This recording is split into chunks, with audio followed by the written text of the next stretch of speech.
मुझे नहीं लगता है कि एक लॉट में 25,000 रुपीज पे करके ट्रेड करना। मिड कैप में अगर आपने डाउन होल्ड किया, होल्ड करो। मिड कैप में सपोर्ट है 49,077 का, 49,066 का। Please start taking regular action against all these kind of entities जो कि इस तरह से मार्केट में लाइव आके ट्रेडिंग करवाती हैं। सेबी का एक नया सर्कुलर आया है और इस सर्कुलर के कारण काफी लोगों को नया काम ढूंढना पड़ेगा। जिस तरीके के वो काम पहले करते थे उसको वायलेशन घोषित कर दिया। 6 महीने पहले हमने YouTube पे YouTube लाइव के अराउंड एक वीडियो किया था जिसमें हमने बताया था कि किस तरीके से इसमें बहुत से लूप होल्स का फायदा उठाया जा रहा है, लोगों का नुकसान करवाया जा रहा है। YouTube पे लाइव आके 5-6 घंटे बैठ के ट्रेडिंग करवाई जाती है और साथ में ट्रेड्स को कॉपी करवाया जाता है, प्रीमियम मेंबरशिप बेची जाती है। एंड इवेंचुअली सेबी ने अपने इस नए सर्कुलर के एक छोटे से पैराग्राफ में इतनी बड़ी बात बोल दी है कि किस तरीके से अब से इसको एक वायलेशन के तौर पे देखा जाएगा। इस वीडियो में समझने की कोशिश करेंगे कि सर्कुलर क्या है, किस तरीके से आपको ये चीज़ अवेयर करती है और क्यों मैं एक्चुअल में सेबी को इस काम के लिए सलाम करना चाहता हूँ।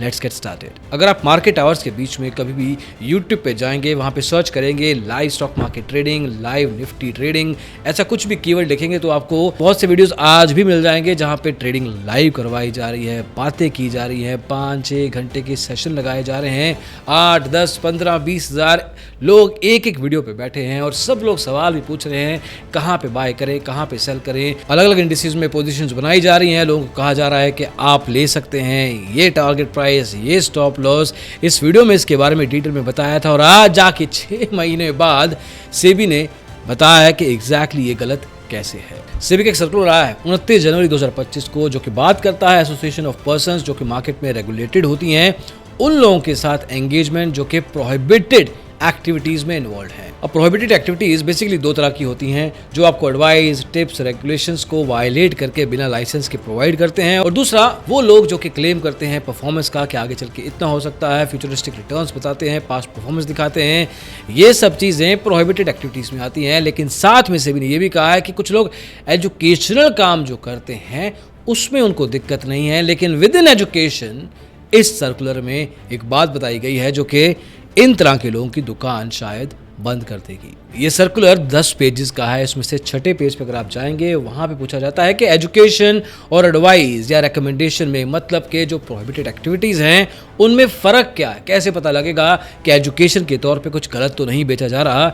इस बात पे साफ साफ लिखा गया है कि person engaged solely in education, कि कोई भी इंसान जो कि सिर्फ एजुकेशन में इन्वॉल्व है, पहले तो वही 2 बातों में कहीं पे इन्वॉल्व नहीं होना चाहिए, और दूसरा वो इंसान, वो कंपनी, वो एंटिटी, वो यूट्यूब चैनल, वो किसी भी फॉर्म में आके आपको मार्केट प्राइस डेटा का इस्तेमाल करके लाइव तरीके से नहीं सिखा सकती। और अगर इस्तेमाल करना भी है तो कम से कम 3 महीने पुराने फीड का इस्तेमाल किया जा सकता है। मतलब अगर आप जनवरी में या फरवरी में ये वीडियो को देख रहे हैं तो अक्टूबर नवंबर तक के ही डेटा को चेक किया जा सकता है, उसके बियॉन्ड नहीं जा सकते। फरवरी में है तो जनवरी तक का डेटा भी नहीं देख सकते। लाइव तो बहुत दूर की बात है, क्योंकि लाइव तो लाइव हो रहा है, राइट अवे हो रहा है, सेम मूवमेंट पे हो रहा है। सेबी ने बहुत क्लियरली बता दिया है इस सर्कुलर में कि 3 महीने तक का पुराना डेटा का एनालिसिस करने वाले को ही एजुकेशन के रूप में देखा जाएगा, और अगर नहीं है तो ये एक प्रोहिबिटेड एक्टिविटी है। किसी भी तरीके से कोई भी सिक्योरिटी, कोई भी स्टॉक का नाम किसी भी कोड लैंग्वेज में, किसी भी बात में, स्पीच में, वीडियो में, टिकर में, स्क्रीन शेयरिंग में फ्यूचर प्राइस का बताना, रिकमेंडेशन देना बिल्कुल बिल्कुल अलाउड नहीं है। अब इस रेगुलेशन के साथ बहुत सारे लोगों का ये भी सवाल आएगा कि क्या पोस्ट मार्केट एनालिसिस अलाउड है? मार्केट के खत्म हो जाने के बाद क्या उसका एनालिसिस करना भी गलत है क्या? देखिए, एज लॉन्ग एज आप फ्यूचर प्राइस मूवमेंट, स्टॉक का रिकमेंडेशन, एडवाइस के बारे में बात नहीं कर रहे, ये नहीं बता रहे कि इंडेक्स कल को ये करने वाला है या ये स्टॉक में ये मूवमेंट इस कारण आएगा, एब्सोल्युटली ओके, कोई प्रॉब्लम नहीं है। जो भी आप एनालिसिस करें, आपको एक बात का ध्यान रखना है कि आप stock market commentary, general market commentary कर सकते हैं, जैसे कि कोई भी इंडेक्स किस तरह से कौन से प्राइस सेक्शन या कोई भी टेक्निकल थ्योरी का इस्तेमाल करते हुए फैक्चुअल या ऑब्जेक्टिव तरीके से आप उसका रैशनल देते हुए कोई बात बताते हैं जिसमें आपकी तरफ से कोई सब्जेक्टिविटी ऐड नहीं की गई है।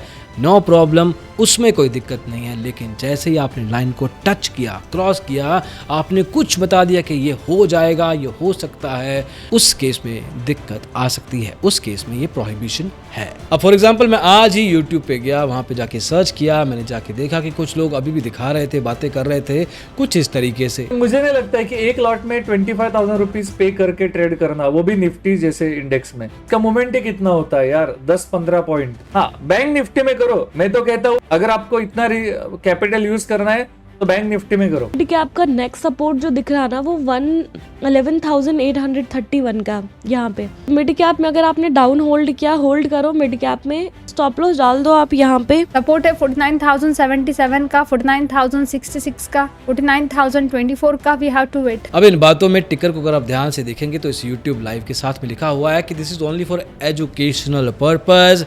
एजुकेशनल पर्पस के नाम पे आपको अब से ये बातें परोसी नहीं जा सकती। इनफैक्ट ये सर्कुलर 29 अगस्त 2024 से अप्लाई कर दिया गया था। जो भी मार्केट इंस्टीट्यूशंस हैं, जो कि रेगुलेटेड हैं, ब्रोकर्स हैं, एक्सचेंजेस हैं, डिपॉजिटरीज हैं, इन सबको 22 अक्टूबर 2024 को बता दिया गया था अलग से। मतलब 29 अगस्त से लेके आज तक जितने भी लोग YouTube पे लाइव आए हैं, अगर YouTube पे लाइव उनकी वीडियोस पड़ी हैं तो देयर इज ए पॉसिबिलिटी कि SEBI as a regulator YouTube के साथ मिलके उन सब की वीडियोस को रिमूव भी करवा सकता है।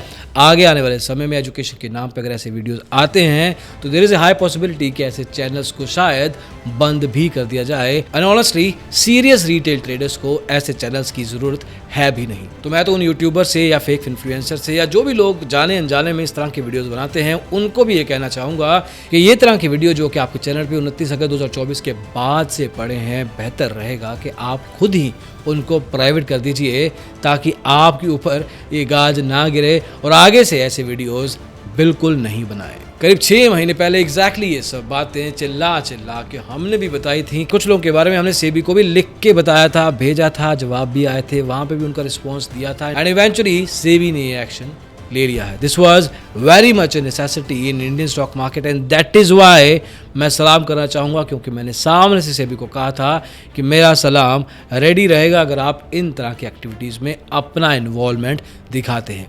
ऐसा कुछ बोला था मैंने। Finally my only request to SEBI is कि आप बड़ी बड़ी बातें जरूर करते हैं, लेकिन when it comes to actions please start taking regular action against all these kind of entities जो कि इस तरह से मार्केट में लाइव आके ट्रेडिंग करवाती हैं। कुछ एग्जांपल सेट कीजिए, साथ में एजुकेट कीजिए व्यूअर को, और जब वो कर दिया तो मेरा सलाम आपको तैयार मिलेगा। अब ये सब कुछ होने के बावजूद आगे चल के भी कुछ चैनल्स वीडियोस में लाइव जाएंगे, यूट्यूब पे बातें करेंगे, ट्रेडिंग करेंगे, लाइव जाके मार्केट की टिप्स बताएंगे और कुछ लोग उनको पैसे भी देंगे और आंखें बंद करके जो वो बताए जा रहे हैं अपने नुकसान करवाते जाएंगे।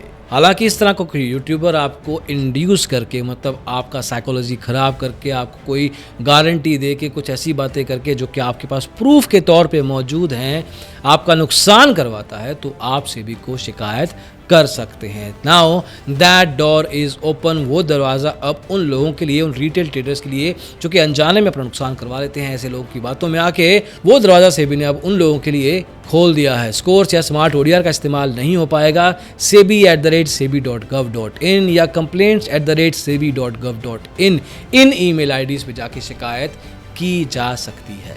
और जाते जाते जो लोग ये अनजाने में YouTube पे लाइव आके काम किया करते थे, अगर वो अपने आप को इम्प्रूव करना चाहते हैं तो उनके लिए भी मैं फिर से उनको याद दिला दूं कि वो YouTube पे आके एग्जैक्टली क्या क्या बोल सकते हैं ताकि उनको भी क्लैरिटी रहे, वो भी अपने आप को ठीक कर पाए। देखिए स्टॉक मार्केट में क्या हो रहा है, जनरल कमेंट्री आप कर सकते हैं बिना किसी स्टॉक या सिक्योरिटी का नाम लिए, उनका प्राइस मूवमेंट के बारे में बात किए बिना आप ब्रॉड बेस्ड इंडिसेस की बात कर सकते हैं। मतलब आप बिना किसी स्ट्राइक प्राइस को पिक किए बिना, बिना कॉल पुट की बात किए बिना नॉर्मल जनरल बात कर सकते हैं। इंडिया के बाहर इकोनॉमिक लेवल पे, पॉलिटिकल लेवल पे, मार्केट कंडीशंस के बारे में बात कर सकते हैं, पीरियोडिक रिपोर्ट्स के बारे में बात कर सकते हैं, किसी सेक्टर, किसी इंडेक्स का डिमांड्स एंड सप्लाई के बेस पे, प्राइस एक्शन के बेस पे टेक्निकल एनालिसिस भी कर सकते हैं। ये सब चीज़ें अलाउड है। जितना ऊपर रहोगे उतना सेफ रहोगे, जितना स्पेसिफिक किसी भी सिक्योरिटी या स्टॉक के नाम पे बात करोगे उतना प्रॉब्लम क्रिएट होता है। और लाइव मार्केट में तो स्टॉक को पिक करके उसका एक्चुअल प्राइस मूवमेंट के साथ बताया जाता है कि कौन सा प्राइस लेवल,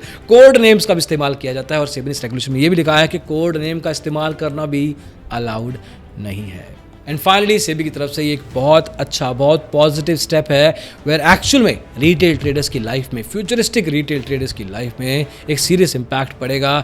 एंड ग्लैडली जो लोग सच में स्टॉक मार्केट सीखना चाहते हैं वो इन तरह के चक्रों में वैसे भी मत पड़ें, क्योंकि आपकी साइकोलॉजी खराब होती है। टेक्निकल लेवल पे आप कुछ सीखते नहीं हो, आप आगे नहीं बढ़ा पाओगे अपनी journey. You will just be dependent on them and they are also dependent on you. It makes no sense. आगे बढ़िए, सीखिए, जहाँ से भी सीखिए, बट सीखिए। वो एक ही तरीका है जिससे आप स्टॉक मार्केट को रिस्पेक्ट करके, इज्जत करके अपनी जर्नी क्रिएट कर सकते हैं और पोटेंशियली शायद कुछ ना कुछ एक्टिव या पैसिव लेवल पे पैसा बना सकते हैं। That depends on the way you look at the market. अब अगली वीडियो में इतना ही। अगली वीडियो में जल्दी मिलेंगे। इसको देखने के लिए बहुत बहुत शुक्रिया। Bye bye.